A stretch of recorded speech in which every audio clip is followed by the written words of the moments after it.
मतलब है कि प्रो डेम आप ऑर्गेनाइजेशन बना रहा है, then you see the positive part of the hydro project and tell the people, then you rename your organisation as anti dam.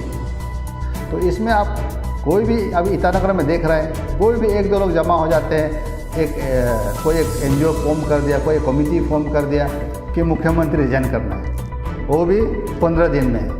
लेकिन अभी ज़्यादा हल्ला हो रहा है बोल के मैं ये पार्टी की तरफ से एक दो विचार हमने रख दिया एंड इसको आप लोग जनता आप जज कीजिए। जो एम्प्लॉयमेंट के क्षेत्र में fully transparent that has been done by our honourable chief minister Pema Khandu. मैं भारतीय जनता पार्टी की ओर से कुछ एक दो सफाई देना चाहता हूँ। प्राइस राइज जो होता है देश में, ये पोस्ट कोविड के होने के बाद सारा विश्व भर में all over the world industry जो है अभी तक नॉर्मल एक्टिविटी में आने में समय लग रहा है। तो उसका वजह से डिमांड एंड सप्लाई का जो प्रॉब्लम है उससे ये प्राइस राइज का इफ़ेक्ट होता है। ये naturally in due course of time ये प्राइस का जो है ये सही हो जाएगा। जो फ्यूल का कॉस्ट हो या जो भी है, ये एक ग्लोबल फिनोमेना से होता है। ये कोई भारत सरकार का बोल के नहीं है या कोई इंडिविजुअल गवर्नमेंट का नहीं है। अगर इस समय पर यूपीए का भी सरकार होता तो यही प्राइस राइज होता। और दूसरा जो मुद्दा है जो कांग्रेस कमेटी ने उठाया, जीएसटी का मामला। तो जीएसटी जो है ये कोई भाजपा सरकार का आइडिया नहीं था। ये जीएसटी पहले इंट्रोड्यूस हुआ था। जो जीएसटी का मेन आइडिया कब शुरू हुआ था? 28 फरवरी 2006 को, when mister P Chidambaram was finance minister of the country under the UPA government. उसमें ये जीएसटी का आइडिया लेके आया और आने वाले सालों में काफ़ी बहस हुआ पार्लियामेंट में और पार्लियामेंट के बाहर भी। उसके बाद बहुत सोच समझने के बाद देश का हित के लिए सारा टैक्स को एक साथ करके जीएसटी लाया गया। और जीएसटी का जो होता है, इसमें नेशनल लेवल में एक जीएसटी काउंसिल है।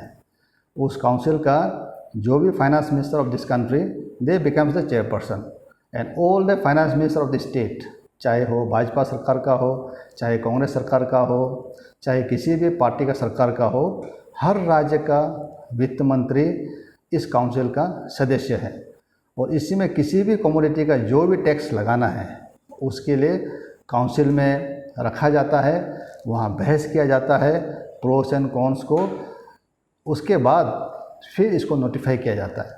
इसमें ऐसा एक कांग्रेसी लोग ऐसा एक माहौल या ऐसा एक जनता को बताना चाहते हैं कि ये मोदी सरकार का कारनामा है, मोदी सरकार ऐसा कर रहा है, टैक्स बढ़ा रहा है। ऐसा नहीं, ये जीएसटी काउंसिल इसका टैक्स का टाइम टू टाइम रिव्यू करता है एंड जीएसटी काउंसिल में सबका इक्वल वॉइस है। कांग्रेस का भी देश में सरकार चल रहा है कई राज्य में, तो उनका फाइनेंस मिनिस्टर क्यों अपोज नहीं किया? अगर किसी टैक्स का रेट अगर ज़्यादा हो रहा है तो उनका फाइनेंस मिनिस्टर अपोज करना है। मीटिंग में ये लोग हाँ हाँ करता है और बाहर आके फिर पार्टी वाले अपोज करता है। तो this is double standard of the Congress party. तो ये जीएसटी में कोई हमारा भाजपा सरकार का, मोदी सरकार का कोई रोल नहीं है, ये कलेक्टिव डिसीजन होता है। उसके बाद बाकी जितना भी चीज़ है देश में, जो भी अभी हालत है, आप सभी देख रहे हैं। इंडिया का जो इंटरनेशनल स्टैंडर्ड, पड़ोसी देशों के साथ रिलेशन, सब कुछ मोदी जी के अंदर में it's in the best of the best form में है। तो ये था मेरा हमारा पार्टी की ओर से जो कांग्रेस का जो एक, मुझे कभी कभी लगता है कि जब जब उनके नेता राहुल गांधी जी को या सोनिया गांधी जी को ईडी बुलाते हैं, एक नेशनल हेराल्ड केस चल रहा है उसके चलते, तब देश भर में शायद दिल्ली से आदेश आता होगा इन लोगों को, तो ये लोग यहाँ या देश के अन्य हर कैपिटल में कुछ ना कुछ प्रोटेस्ट लगाते हैं। लेकिन इसमें कोई मुद्दा नहीं, it is not on any policy और आइडियोलॉजिकल बेस्ड, जस्ट एक ईडी का ध्यान को भटकाने के लिए शायद ये लोग कर रहे हैं। और एक ऑर्गेनाइजेशन का मैंने देखा, प्रो डेम बोल के, तो प्रो डेम ऑर्गेनाइजेशन है तो, लेकिन उनका जितना डिमांड और उनका जो प्रेस ब्रीफिंग मैंने देखा है, वो तो प्रो डेम का मतलब क्या है? प्रो मीन्स हाइड्रो प्रोजेक्ट बनाने के प्रो करना है, pro means in favour of, लेकिन उनका जितना डिमांड, उनका जितना कहना, ये तो एंटी डेम है।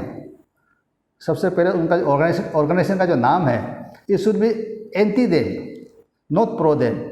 If you are pro dam, then you tell the benefit of dam, benefit of hydro project to the people, but you are questioning all illogical things. जो पहले का सरकार ने अरुणाचल में जो हाइड्रो पावर पोटेंशियल है उसको हार्नेस करने के लिए जितना MOU साइन किया, चाहे PSU हो चाहे प्राइवेट पार्टी हो, the MOU has been sign in the right time. लेकिन इसमें क्या हो गया कि काफ़ी प्राइवेट पार्टी लोग प्रोजेक्ट को नहीं बना रहे हैं, and that is their own decision. एक अपना एक बिजनेस डिसीजन रहता है कि हम इसको प्रोजेक्ट को बनाएगा नहीं बनाएगा, एंड उसका चलते अभी काफ़ी साल हो गया एंड बहुत लोगों को टर्मिनेशन भी किया।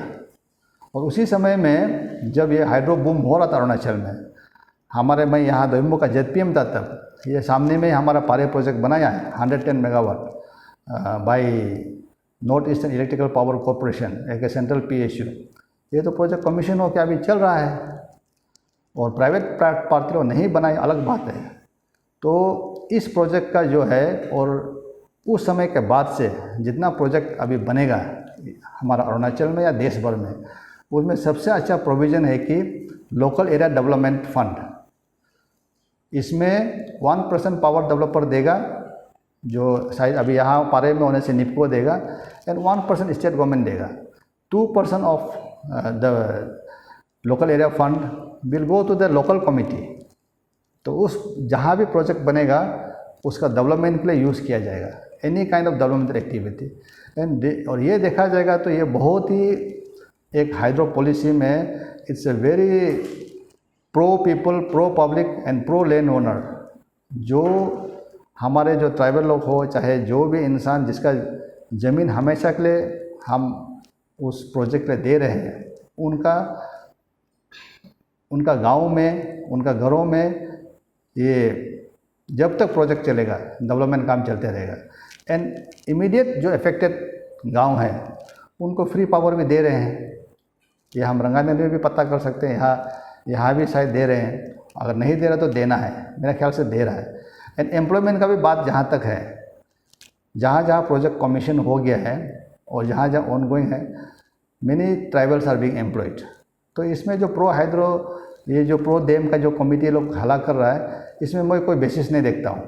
तो अपफ्रंट मनी का बात कर रहा है, 1495 करोड़ अपफ्रंट लिया है, वो कहाँ चला गया? जो भी पैसा आता है कहीं से भी, वो कोई मुख्यमंत्री या कोई फाइनेंस मिनिस्टर या कोई सेक्रेटरी का अकाउंट में नहीं जाता, पर्सनल अकाउंट में।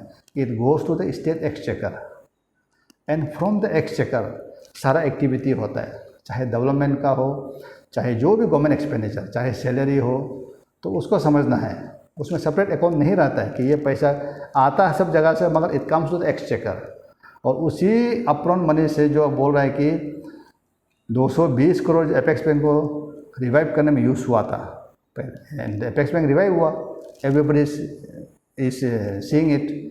उसमें कम से कम 370 एम्प्लॉई है, जिसमें 80% अरुणाचल प्रदेश शेड्यूल्ड ट्राइब लोग हैं, APST लोग हैं। तो उन सब परिवार का भला हुआ है।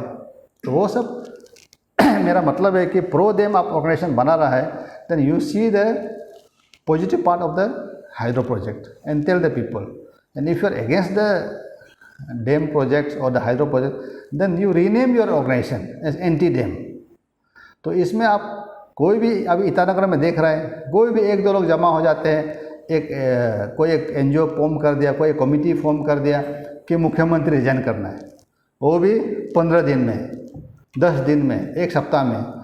अरे ऐसा कोई होता है क्या? और अभी तक सारा जनता, आप लोग देखिए, आप लोग सोचिए, कोई भी 2-3 खड़ा होकर बोलेगा ये पैसा खा गया, ये ऐसा कर गया, वैसा कर गया, अपना से एलिगेशन लगाएगा, चार्टर ऑफ डिमांड लगाएगा, गवर्नर को सबमिट किया बोलेगा, और बोलेगा 15 डेज में CM शुड रिजाइन, CM ये करना है, CM वो करना है। ऐसा देश नहीं चलता है। द चीफ मिनिस्टर और द गवर्नमेंट इज इलेक्टेड और formed by due process of the constitution as establish in this country. तो उसका एक प्रोसीजर होता है।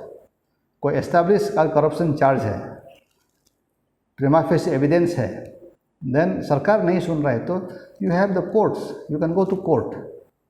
लेकिन आप इतना अच्छा जो सरकार चल रहा है, हम हर गांव का कोना कोना से सब जगह से मैं खबर लेता हूँ।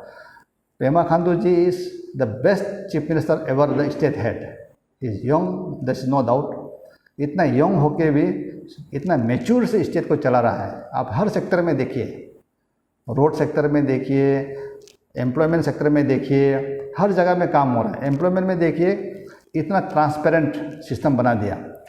पहले नौकरी वोकरी के लिए हमारे लोगों को कितना करप्शन काम सुनने मिलता था, ये फलाना डिपार्टमेंट में ऐसा बिक रहा है नौकरी, फलाना जगह में ऐसा हो रहा है। लेकिन अभी जब से स्टाफ सिलेक्शन बोर्ड लगाया, वो भी वेरी ट्रांसपेरेंटली, एंड थोड़ा कुछ हिकअप था इन बिगिनिंग, थोड़ा होता है, बट उससे सीख के अभी इतना full proof and transparent efficient system बना के रखा है। एंड एपीएससी को भी रिवैम्पिंग टाइम टू टाइम करता है। तो हमारे जो अरुणाचल के आने वाले generations, the young generations, the unemployed youths, you also study sincerely. आप डेडिकेटेडली सिंसियरली अपना समय पढ़ाई में ध्यान देंगे, then nobody can stop you from becoming any officer in the state or any kind of job. There is no interference of the government. तो ऐसा कोई सरकार इस देश में नहीं होगा जो एम्प्लॉयमेंट का क्षेत्र में fully transparent. That has been done by our honourable chief minister Pema Khandu. उसको तारीफ़ करने का जगह में एरा गेरा कोई निकल जाता है। तो इसलिए बहुत बातें चलता है, इंदिरा गांधी पार्क में ये धरना हो रहा है, ये, लेकिन we the party and the government don't feel it need to respond. लेकिन अभी ज़्यादा हल्ला हो रहा है बोल के मैं ये पार्टी की तरफ से एक दो विचार हमने रख दिया, एंड इसको आप लोग जनता आप जज कीजिए। The government is running in a very smooth way and in with A people friendly government and collective responsibility से चल रहा है। और जो कांग्रेस सरकार हमारे मोदी सरकार को या राज्य सरकार को जो भी एलिगेशन लगा रहा है, that is totally baseless. Thank you very much. Okay, sir, I have one question. So, as you have mentioned about the GST thing, then like आपने कहा कि कांग्रेस की भी कोई साथ कुछ जो इलेक्टेड है वो भी कमेटी में रहकर एग्री किया था। Then why they are now they are protest peacefully और धरना कुछ कर रहा है, प्रोटेस्ट कर रहा है कि जीएसटी बढ़ाया गया है। क्या लगता है, पॉलिटिकल एजेंडा है? दैट इज़ व्हाट मैंने बोला। ऐसा लगता है कि शायद उनको दिल्ली से एआईसीसी से डायरेक्शंस आते होंगे, जब जब उनके नेता राहुल गांधी जी को या मैडम सोनिया को ईडी का नोटिस आता है, बुलावा आता है, तो उनको ध्यान भटकाने के लिए कि आप ये प्रोटेस्ट कर दीजिए, वो प्रोटेस्ट कीजिए। क्योंकि जो जीएसटी काउंसिल है, anybody can check in any level जो मैं जो बोल रहा हूँ। तो जीएसटी काउंसिल ये सारा देश का फाइनेंस मिनिस्टर मेंबर होता है और गवर्नमेंट ऑफ इंडिया का फाइनेंस मिनिस्टर चेयरमैन होता है, जो भी है। तो उसमें बैठ के सारा हर एक आइटम का टैक्स स्लैब जो होता है, इसमें 5%, 12%, 18%, 28%, this are the 4 tax slabs in the country. तो किस स्लैब में किस आइटम को डालना है, तो वो काउंसिल में डिसीजन लिया जाता है।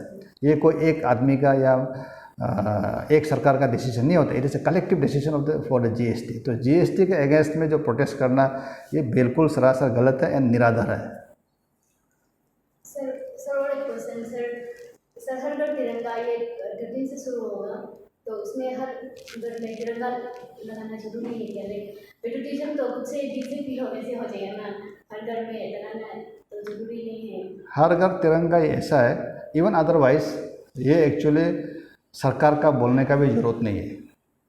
As a countryman during this independence 15 अगस्त का जो अगस्त महीना में, we all should automatically feel patriotic कि हमको इतना इजीली आज़ादी नहीं मिला। More than 300 years we are under the rule of British. उसके बाद आज़ादी मिला, एंड आज़ादी मिला और हम जो प्राइड फील करता है, हाउ विल शो इट। तो हमारा जो national flag, this is our pride, symbol of our pride, symbol of freedom, आज़ादी, फ्रीडम का जो आज हम खुल के बोल सक रहे हैं, अपना संविधान है, सब कुछ है। तो ये तो अभी इसलिए भी इस समय में सरकार ने इसलिए ये मुहिम को उठाया, because we are touching the 75 years of independence. हाँ सर, तो इसको फ्री में देना चाहिए ना गवर्नमेंट से सप्लाई? या एक्चुअली इसको फ्री में सप्लाई अगर नहीं दे रहा है तो हम लोग नेता लोग हम फ्री में दे देंगे, अभी समय है। हाँ और हम सब इसका प्रेस के थ्रू में जितने भी अपने गांव में, शहर में, कहीं भी कोई सेक्टर में एनी भी लेवल का कोई लीडर हो या कोई अपने आप को थोड़ा पेट्रोटिज्म फील करते हो, फाइनेंशियली थोड़ा वेल टू डू है, 50-60 आप खरीदिए, खरीद के खादी में उपलब्ध है, खरीद के अपना सेक्टर में फ्री बांटिए। ऐसा सुनने में आया कि कोई एसडीओ ऑफिस में बेच रहा है, डीसी ऑफिस में बेच रहा है, अगर मिनिमम कुछ चार्ज भी ले रहा है, क्योंकि हर चीज़ का एक प्रोडक्शन कॉस्ट होता है, तो हमने एक देश को वापस दे रहा है, क्योंकि ये ज़्यादा मैक्सिमम खादी से बनता है। Khadi is again our pride. हाँ, so the cost should not be a big issue for anybody else. हाँ, एक्स्ट्रा वैगन कोई ले रहा है, दैट इज़ डिफरेंट इशू। और मैं दोबारा बता रहा हूँ कि हर घर तिरंगा जो है, इस बार सरकार इसलिए इसको एक मुहिम के तौर पे उठाया, because we are celebrating 75 years of our independence and it's a big achievement. यही, and everybody should hoist national flag, हर जगह पे लेके घूमना है। अभी फ्लैग का भी जो नियम कानून थोड़ा बदल दिया है, पहले स्ट्रिक्ट था कि हर कोई जहाँ तहाँ नहीं उठा सकते हैं, या शाम को आफ्टर सनसेट फ्लैग को उतार देना है। अभी ऐसा नहीं है, दिन हो या रात you can host the flag in your house, in your private premises, or in any public building. So it's also a very big step of the government कि फ्लैग को रिलैक्सेशन कर दिया है, and this symbolizes our pride and freedom.